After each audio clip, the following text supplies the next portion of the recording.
mga kaibigan, maraming nagtatanong kung paano daw mag-loan dito ni Juanhan. Paano nga ba mag-apply ng loan dito ni Juanhan? I-share ko sa inyo kung paano mag-loan dito ni Juanhan. Ang una natin gagawin, punta tayo sa Play Store. Anong gagawin natin sa Play Store? I-search natin ang Juanhan. So, kapag na-search mo na ang Juanhan, i-download mo na. So, kapag na-download mo na, i-open mo na si Juanhan. So, kapag na-open mo na, hihingiin agad ang cellphone number mo. So, ang gagawin mo, ilagay mo ang cellphone number mo. So, pag nalagay mo na ang cellphone number mo, manghihingi ng code yan. So, kapag na-confirm mo na ang code, yan na yung account mo ni Juanhan. Naka-registered ka na. So, ngayon, makikita mo yung borrow now. Click mo yung borrow now. Fill upan mo na. Ilagay mo ang complete name mo. Pangalan, middle name, apelido. Email address at contact number mo. At kung saan ka nakatira, yung complete address mo. Tapos, hingiin na sa'yo yung ID mo. Picturean mo back to back. At isend mo.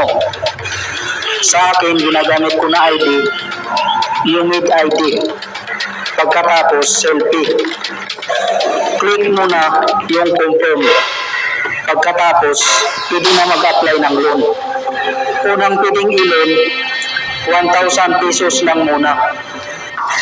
So ngayon, natapos ka na mag-picture sa ID mo back to back. At nakapag-selfie ka na.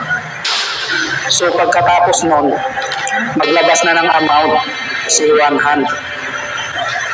Kung magkano ang gusto mong i-loan. Tapos, papipiliin ka kung ilang buwan mo mababayaran. Ang pinakauli nating pag-uusapan, ang disbursement. Kung saan mo gusto ihuhulog ang inuutang mong pera. I-next mo lang. Tapos, makikita mo ang mga pagpipilian. Dito mo makikita ang GCash, Shopee, Red Phone Shop, True Money, 7-Eleven. Depende sa inyo kung alin ang pipiliin nyo.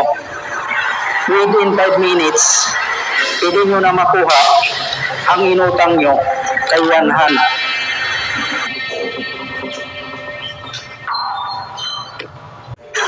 Ang pag-uusapan natin ngayon, kung paano natin babayaran yung inutang natin na pera kay Juanhan.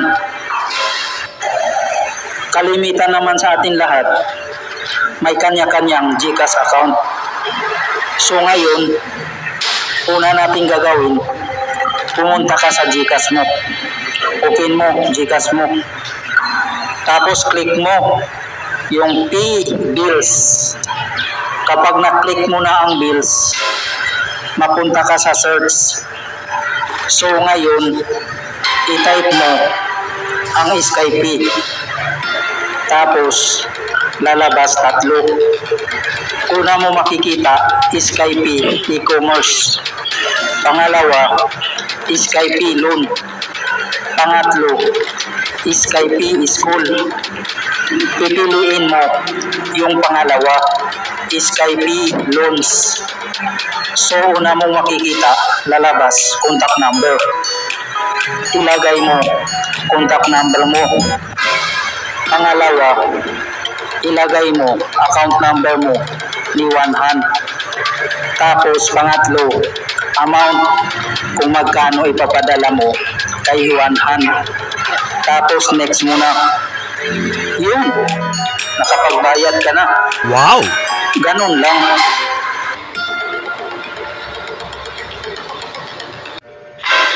Need ang helping hands? Sagot na yan ni Juanhan.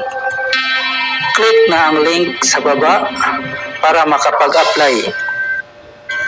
Pwede humiram up to 50,000 pesos. Walang collateral at email charge. Sagot ka na ni Wanhan. Si Wanhan SIC registered. Kaya sure na safe at legit. Pwede mong bayaran up to 9 months.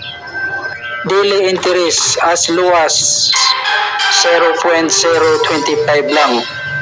Approval as 5 minutes. Ngayon lang ako magsasalita dahil hindi ko na kaya.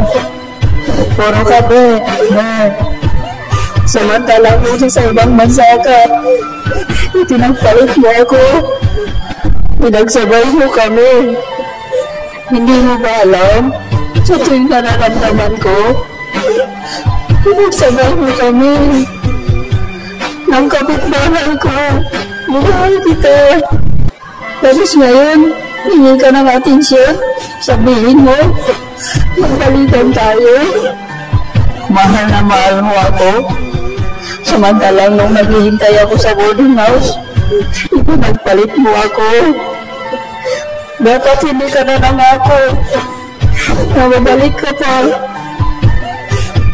Nangako ka eh. Naasa mo ako sa wala eh. Nakalimutan ko yung sarili ko sa'yo eh. Dahil sa'yo. Sinusuyo na sana kita para magbalikan tayo. Gusto ko sana patunayan na kahit marami nang nangyari, tatanggapin pa rin kita. Kaso, pinahaya mo ako eh. Tinatakot mo pa ako. Naipabarangay mo ako. Pinuntahan kita para sana magkaayos tayo. Para sana magpatawaran tayo. Gusto ko sana malaman na mahal mo pa rin ba ako? Dahil at the time, mahal pa rin kita. Mental abuse yung napapala ko sa'yo. Kasi pag naalala kita, magagalit ako sa sarili ko. Para sa kaalaman mo, nakamove on na ako. Wala kang kwenta. Gusto ko ipaalam sa'yo na may bago na ako. Iba na ang pangalan ng bago ko ngayon. Sana huwag mo na kaming guluhin. Kasi hindi naman kita ginugulo. Pinalaya na kita ng maluwag sa puso ko. Kahit masakit, tinatanggap ko. Kahit hindi ko matanggap, please lang, pakiusap. Ayaw ko makita kang masaya. Nagagalit ako. Please, magpakalukot ka sana sa buong buhay mo.